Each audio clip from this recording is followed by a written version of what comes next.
teach you math games. Put away your worksheets. Grab your dice and base 10.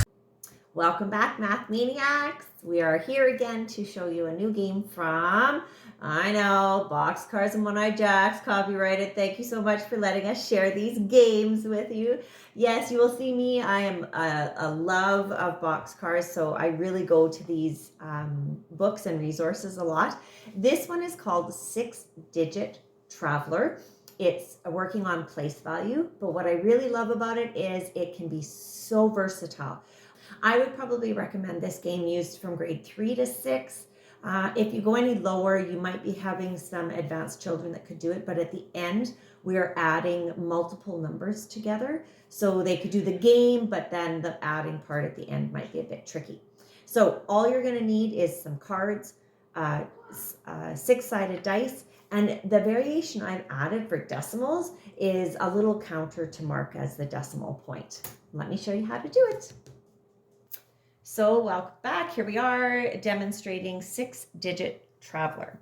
So Boxcars and One-Eyed Jacks gives you a record sheet if you want to use it. We like to use whiteboards, but unfortunately because of our videoing, the whiteboard doesn't fit. But this is what your whiteboard would look like if you're going to make your own record sheet while you're playing this game.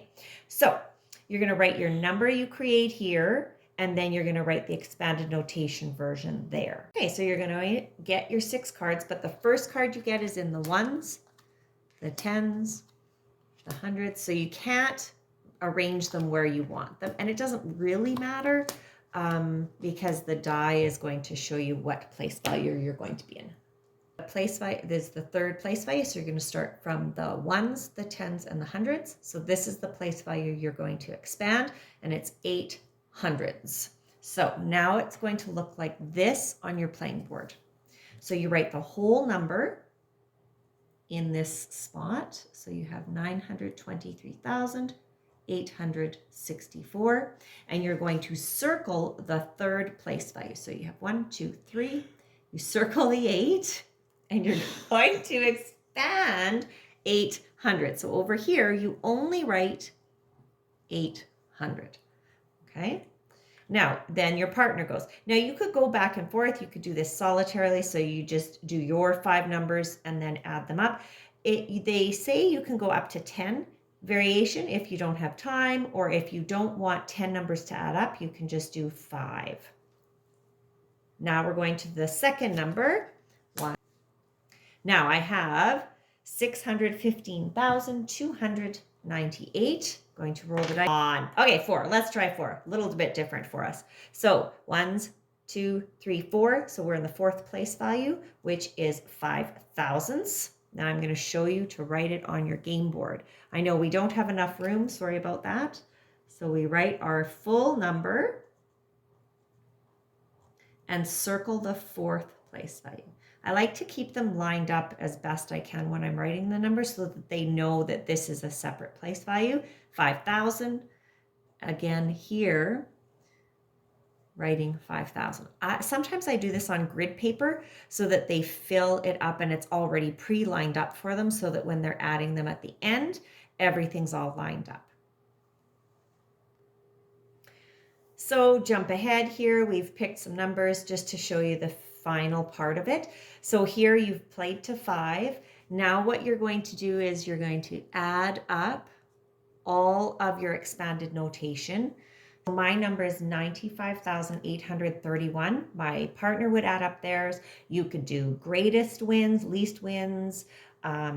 So you could change that up. There's a couple variations. If you wanted to add Jack being 0, when you're creating your number, you could do a Jack. And another version we kind of liked, it was decimals. So I'll show you the variation with decimals next.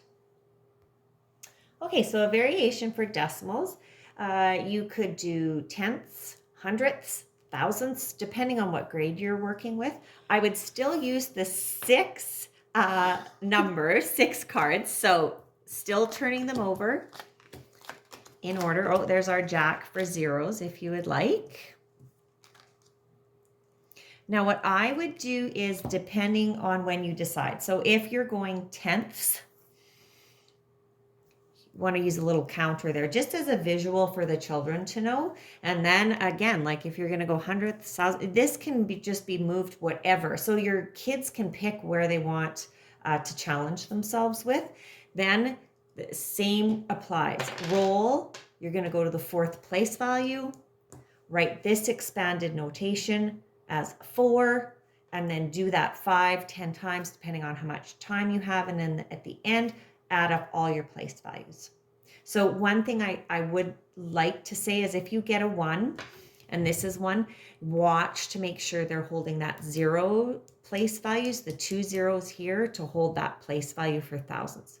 Just that might be something you need to pre-teach before you play the game. But again, this can be played grade 4 to 6, and I hope you have fun. So that was 6-digit travelers from Boxcars and One-Eyed Jacks. Thanks again for letting us share these lovely games with everybody. A variation, right? You can play grade 3 to 6 decimals. You could play just 4 cards, 6 cards, place values. So I hope you enjoy playing 6-digit traveler. Thanks again for joining us, and don't forget to subscribe and join us for Sunday Fun Day on Facebook and Instagram.